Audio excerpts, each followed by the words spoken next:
Les trottinettes électriques, pratiques, oui, mais à quel prix? Salut tout le monde, c'est Ahmed. Aujourd'hui, on va décrypter ensemble un sujet qui touche de plus en plus notre quotidien urbain, les trottinettes électriques. Elles sont partout, elles sont pratiques, elles nous font gagner du temps. Et on ne va pas se mentir, elles ont un côté fun. Beaucoup d'entre nous les utilisent pour aller au travail, pour des petits trajets, ou simplement pour se balader. C'est une véritable révolution dans nos modes de déplacement, proposant une alternative souvent plus écologique et flexible que la voiture ou les transports en commun bondés. On voit des modèles de plus en plus performants, une accessibilité via des applications en libre service qui a explosé ces dernières années. Cependant, derrière cette image de modernité et de facilité, se cache une réalité beaucoup moins rose, une face sombre dont on parle peut-être moins, mais qui est de plus en plus préoccupante.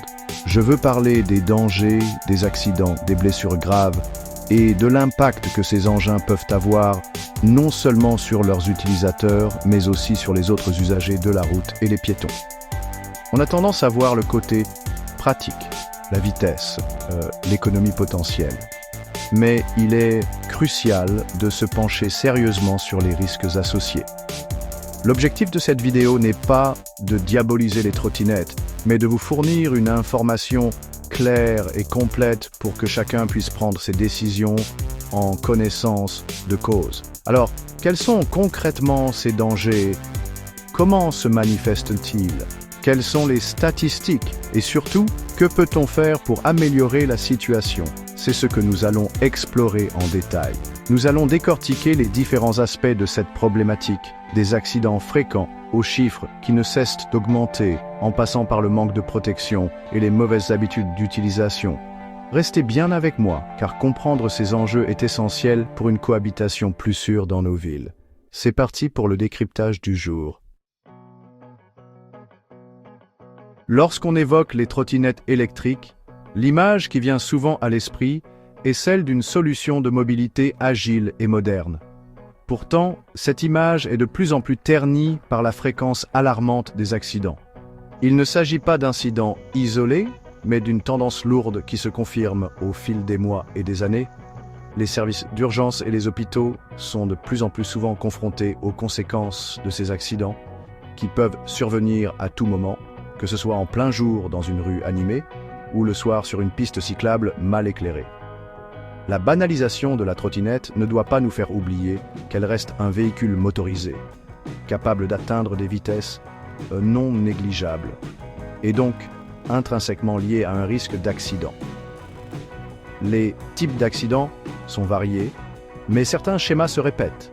Les chutes, seules, sont particulièrement courantes, souvent dues à un nid de poule, un freinage brusque, une perte d'équilibre ou une mauvaise maîtrise de l'engin, surtout chez les utilisateurs occasionnels ou peu expérimentés. Viennent ensuite les collisions, et celles avec les voitures sont parmi les plus redoutables. Une trottinette, par sa taille et sa silhouette, est moins visible qu'un vélo ou un scooter, et les automobilistes peuvent avoir du mal à anticiper ces mouvements, surtout aux intersections ou lors de changements de direction. Ces chocs peuvent avoir des conséquences dramatiques, la différence de masse et de protection étant évidemment écrasante. Mais les voitures ne sont pas les seuls autres usagers impliqués.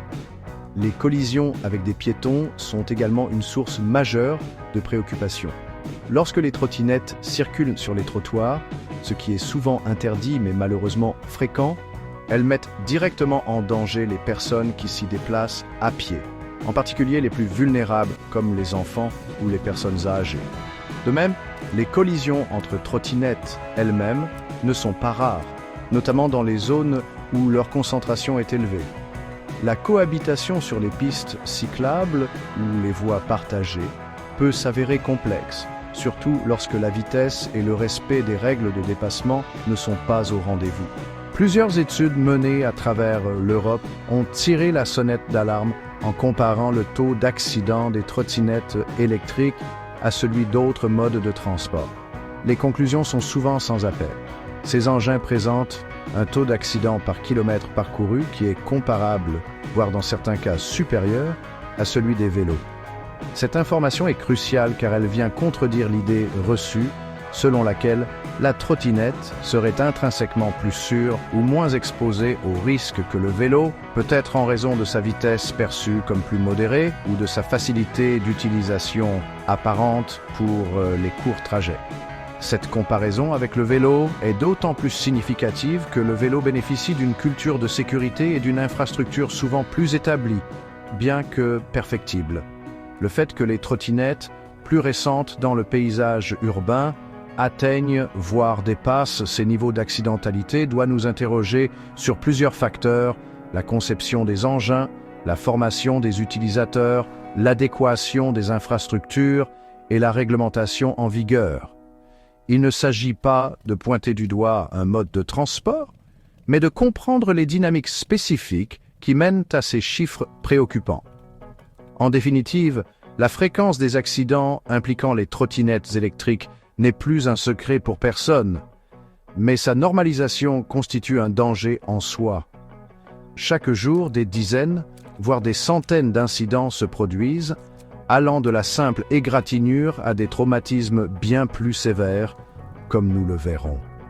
Cette réalité quotidienne impose une prise de conscience collective et une réflexion approfondie sur la place de ces engins dans notre espace public et sur les mesures à adopter pour endiguer ce phénomène croissant qui transforme une solution de mobilité prometteuse en une source d'inquiétude constante pour la sécurité de tous. Au-delà de la simple fréquence des accidents, c'est la gravité des blessures qui interpelle et inquiète profondément les professionnels de santé. Lorsqu'un accident de trottinette survient, les conséquences physiques pour l'utilisateur peuvent être loin d'être anodines. On ne parle pas seulement de quelques bleus ou éraflures, mais de traumatismes qui peuvent impacter durablement la vie des victimes. La vitesse, même si elle semble modérée autour de 20 à 25 km/h, combinée à l'absence de carrosserie et souvent de protection adéquate, transforme le corps de l'utilisateur en premier rempart contre le choc, que ce soit avec le sol, un véhicule ou un obstacle fixe. Parmi les blessures les plus couramment observées, les fractures figurent en tête de liste. Il peut s'agir de fractures des membres supérieurs, comme le poignet, l'avant-bras ou la clavicule, souvent dues à un réflexe de protection lors d'une chute. Les membres inférieurs ne sont pas épargnés, avec des fractures de la cheville, du tibia ou du fémur. Ces fractures nécessitent des traitements médicaux parfois lourds, incluant des interventions chirurgicales, la pose de plâtre ou de matériel d'ostéosynthèse, et s'accompagnent de longues périodes de rééducation avec un impact significatif sur l'autonomie et la vie professionnelle de la personne blessée. Les traumatismes crâniens représentent une autre catégorie de blessures particulièrement graves et malheureusement fréquentes. Dans de nombreux cas d'accidents de trottinette, la tête de l'utilisateur heurte violemment le sol ou un autre obstacle. L'absence de port du casque, que nous aborderons plus en détail, est un facteur aggravant majeur. Un traumatisme crânien peut aller de la simple commotion cérébrale avec des symptômes comme des maux de tête, des vertiges ou des troubles de la mémoire à des lésions cérébrales beaucoup plus sévères, pouvant entraîner des séquelles neurologiques permanentes, voire mettre en jeu le pronostic vital. Outre les fractures et les traumatismes crâniens, les entorses, notamment de la cheville ou du genou, sont également très fréquentes. Bien que perçues comme moins graves que les fractures, elles peuvent néanmoins être très douloureuses et invalidantes, nécessitant des soins et un repos prolongé. Les luxations, les plaies ouvertes nécessitant des sutures, les contusions musculaires et les lésions dentaires font aussi partie du triste panel des blessures rencontrées. Chaque accident est unique, mais la vulnérabilité de l'utilisateur de trottinette face à l'impact est une constante. Le rôle du non-port du casque dans l'aggravation des blessures à la tête ne peut être suffisamment souligné. De nombreuses études et témoignages de médecins urgentistes confirment que le casque, lorsqu'il est porté correctement, réduit de manière significative le risque et la sévérité des traumatismes crâniens.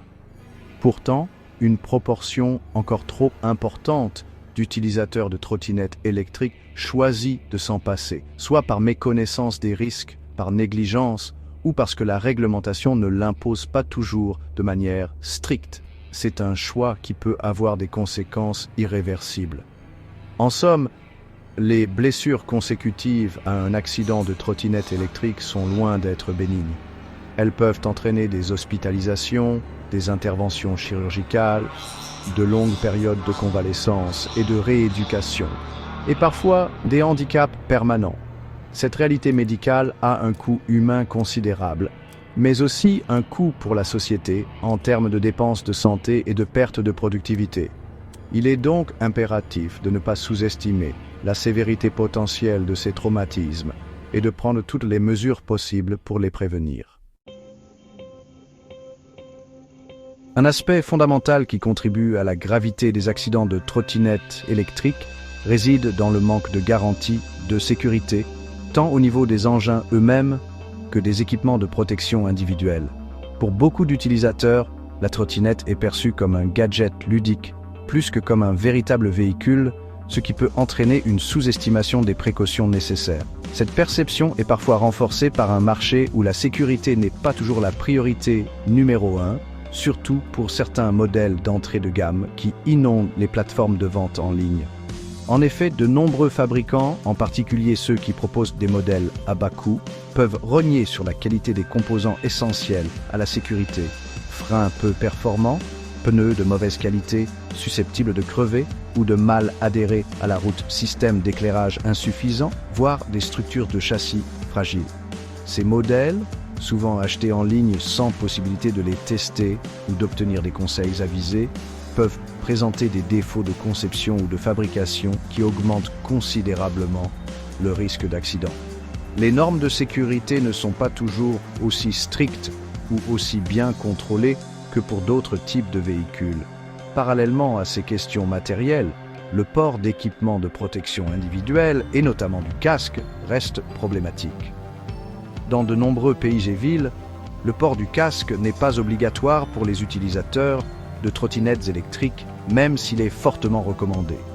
Cette absence d'obligation légale envoie un signal ambigu aux usagers. Si ce n'est pas obligatoire, est-ce vraiment si important? Pour beaucoup, la réponse semble être non, et ils font l'impasse sur cet équipement qui peut pourtant sauver des vies ou éviter des traumatismes crâniens sévères, comme nous l'avons vu précédemment. La distinction entre fortement recommandé et obligatoire a un impact direct sur les comportements.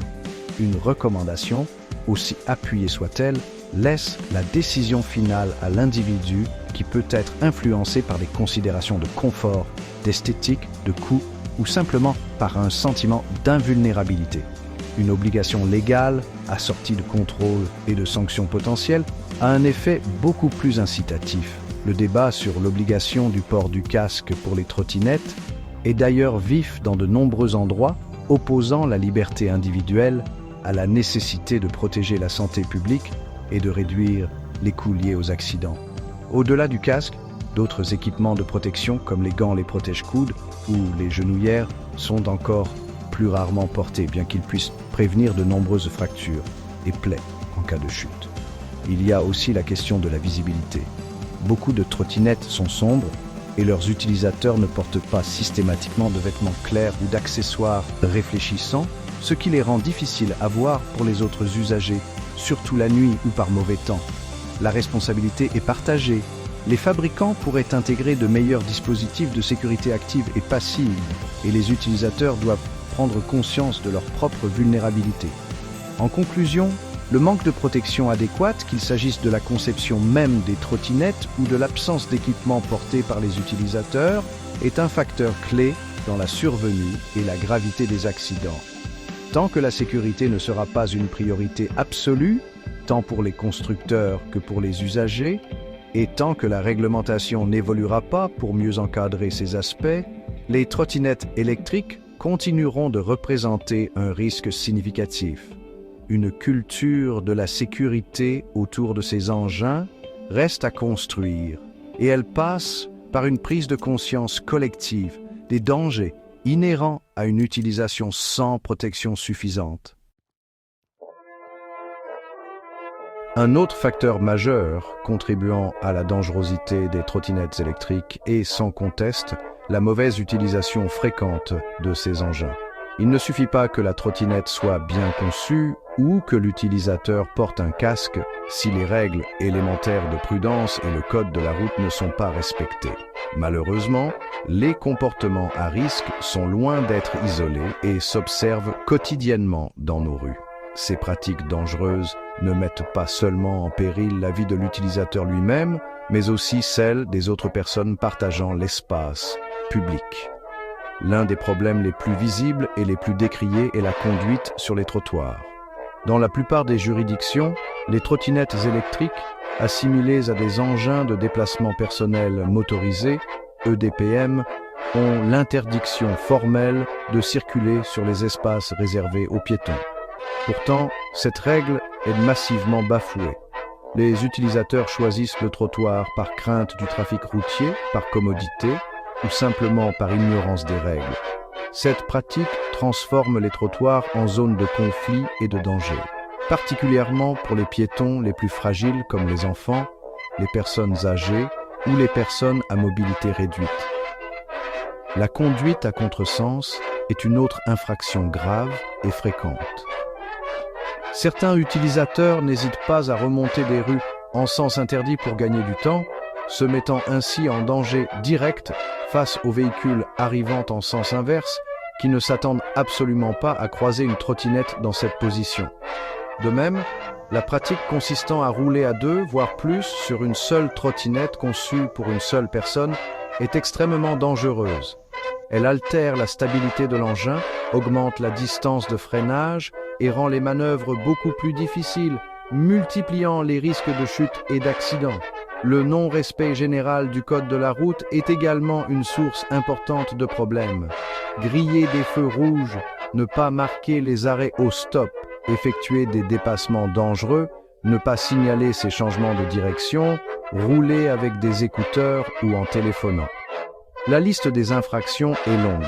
Ces comportements témoignent souvent d'un manque de formation ou d'une perception erronée de la trottinette comme un simple jouet exempt des contraintes qui s'appliquent aux autres véhicules. Or, une trottinette électrique est un véhicule qui s'insère dans un trafic complexe et qui doit respecter les mêmes règles que les cyclistes, par exemple. L'utilisation par des personnes trop jeunes ou non expérimentées est aussi une source de préoccupation. Bien que la plupart des services de location en libre-service imposent un âge minimum, souvent 18 ans, il n'est pas rare de voir des adolescents, voire des enfants, utiliser des trottinettes privées sans avoir la maturité, l'expérience ou la connaissance des règles nécessaires pour le faire en sécurité. Une prise en main qui peut sembler facile ne signifie pas une maîtrise de toutes les situations d'urgence ou des interactions complexes avec le trafic. Le manque d'anticipation et la surestimation de ses capacités sont fréquents chez les jeunes utilisateurs. En définitive, la multiplication de ces mauvaises utilisations crée un climat d'insécurité généralisé. Chaque infraction, chaque comportement à risque, même s'il semble anodin à son auteur, contribue à augmenter la probabilité d'un accident. C'est la somme de ces négligences et de ces imprudences qui fait grimper les statistiques et qui ternit l'image de ce mode de déplacement. Une meilleure éducation des usagers, des contrôles plus stricts et des sanctions dissuasives sont indispensables pour endiguer ce phénomène et promouvoir une utilisation plus responsable et respectueuse des règles et des autres. Au-delà des observations anecdotiques et des témoignages, les chiffres et les statistiques officielles viennent confirmer de manière implacable la montée en puissance du problème des accidents de trottinettes électriques. Ces données, collectées par les autorités, les observatoires de la sécurité routière ou les instituts de recherche, dessinent une tendance pour le moins préoccupante et soulignent l'urgence d'agir. Il ne s'agit plus seulement de cas isolés, mais d'un phénomène de masse qui a un impact quantifiable sur la santé publique et la sécurité dans nos villes. Analyser ces chiffres est essentiel pour comprendre l'ampleur du défi. Prenons l'exemple de la France, qui est souvent citée en raison de la popularité des trottinettes électriques sur son territoire. Les données révèlent une augmentation spectaculaire du nombre d'accidents liés à ces engins. Entre 2021 et 2023, on observe que le nombre d'accidents corporels impliquant une trottinette électrique a pratiquement doublé. Cette progression est extrêmement rapide et témoigne d'une aggravation de la situation, malgré les premières mesures de régulation qui ont pu être mises en place. Un doublement en si peu de temps est un signal d'alarme fort qui ne peut être ignoré. Ce doublement des accidents se traduit concrètement par une augmentation du nombre de blessés, qu'ils soient légers ou graves, et malheureusement aussi par une augmentation du nombre de décès. Chaque point de pourcentage dans ces statistiques représente des vies brisées, des familles endeuillées, des parcours de soins longs et coûteux. Il est important de ne pas voir ces chiffres comme de simples abstractions, mais de réaliser l'impact humain direct qu'ils représentent. La croissance exponentielle du parc de trottinettes en circulation, qu'elle soit privée ou en libre service, explique en partie cette hausse, mais ne suffit pas à la justifier entièrement. Dans certaines grandes agglomérations urbaines, où la densité de trottinettes est particulièrement élevée, l'impact sur l'accidentalité globale est encore plus marqué. Des estimations indiquent que dans certaines villes, les trottinettes électriques pourraient être impliquées dans jusqu'à 10% de l'ensemble des accidents de la circulation urbaine.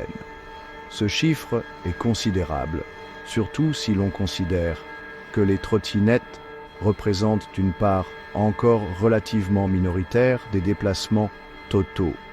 Cela suggère une surreprésentation de ces engins dans les statistiques d'accidents par rapport à leur usage réel. Plusieurs facteurs peuvent expliquer cette tendance inquiétante. L'augmentation du nombre d'utilisateurs, dont beaucoup sont novices et peu formés aux spécificités de la conduite en milieu urbain, joue certainement un rôle. Le manque d'infrastructures dédiées et sécurisées, forçant souvent les trottinettes à cohabiter de manière conflictuelle avec les voitures ou les piétons, est un autre élément clé. De plus, l'application parfois laxiste des réglementations existantes et le sentiment d'impunité chez certains utilisateurs peuvent encourager les comportements à risque qui mènent inévitablement à plus d'accidents. Il est donc crucial de continuer à collecter des données précises et détaillées sur ces accidents afin de mieux comprendre les causes, les circonstances et les profils des victimes et des impliqués. Une meilleure connaissance statistique du phénomène est indispensable pour orienter les politiques publiques, pour cibler les actions de prévention et pour évaluer l'efficacité des mesures mises en œuvre. Ces chiffres inquiétants ne sont pas une fatalité.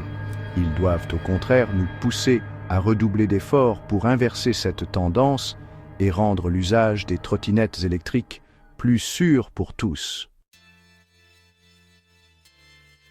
L'un des aspects les plus préoccupants et souvent les plus révoltants des accidents de trottinettes électriques est l'impact disproportionné qu'ils ont sur les personnes les plus vulnérables de notre société.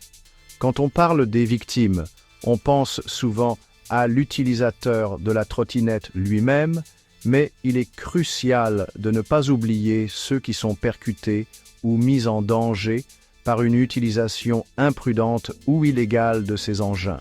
Parmi eux, les piétons, et en particulier les personnes âgées ou en situation de handicap, paient un lourd tribut.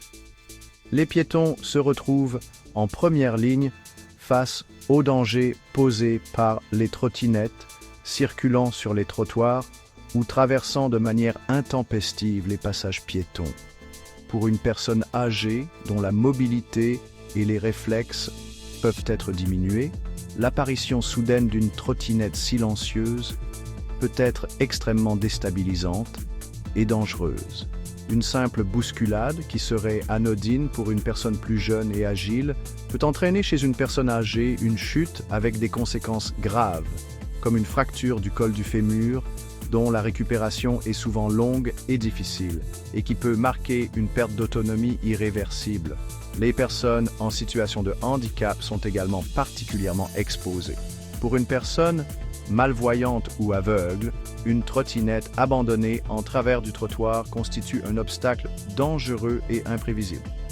Une personne se déplaçant en fauteuil roulant ou avec des béquilles peut avoir de grandes difficultés à éviter une trottinette qui surgirait à vive allure. Le silence relatif des trottinettes électriques, comparé aux véhicules thermiques, est un facteur aggravant pour les personnes qui se fient beaucoup à leur oui pour se déplacer en sécurité. L'espace public, qui devrait être accessible et sûr pour tous, devient pour elles un parcours semé d'embûches. Les récits de piétons, notamment de personnes âgées, heurtées violemment sur les trottoirs par des utilisateurs de trottinettes irrespectueux des règles, se multiplient. Ces collisions peuvent causer des blessures sérieuses, allant de contusions et fractures à des traumatismes crâniens si la personne tombe et heurte la tête. La peur de sortir de chez soi, la crainte de se promener tranquillement dans son propre quartier commence à s'installer chez certains, ce qui constitue une atteinte inacceptable à leur liberté de mouvement et à leur qualité de vie. Dans certains cas extrêmes, les conséquences d'un accident avec une trottinette peuvent être dramatiques au point que la victime, initialement valide, se retrouve elle-même en situation de handicap permanent.